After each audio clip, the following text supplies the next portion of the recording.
जो नहीं सुखवा ससुराली में तो नहीं सुखवा होना कथन कहती श्री राम अपना मिथिला में आवती उनका समय नारी कहती कि जो नहीं सुखवा ससुराली में तो नहीं सुखवा होना बहुना मिथिले में बहुना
मन भावन व्यंजन पर सब कंचन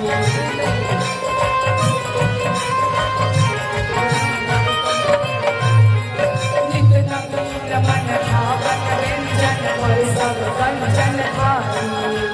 स्वाद भूख बढ़ जाई सुन सारी सरहज के गाय ओ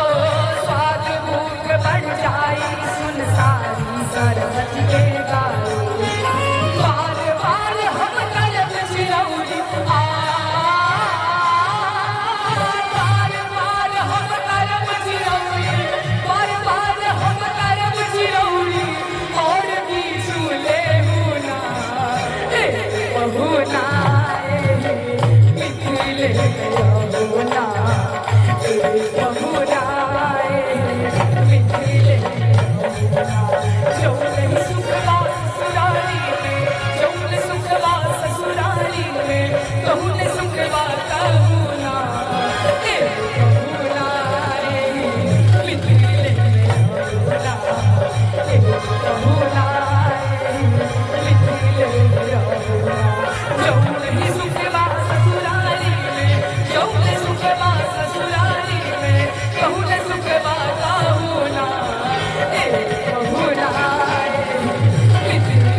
ए पहुना ए मिथिले में रहू ना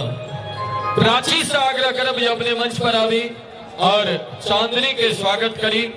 मिथिला के सम्मान से सम्मानित करी प्राची और चांदनी झा चकोर के सम्मान प्राची के द्वारा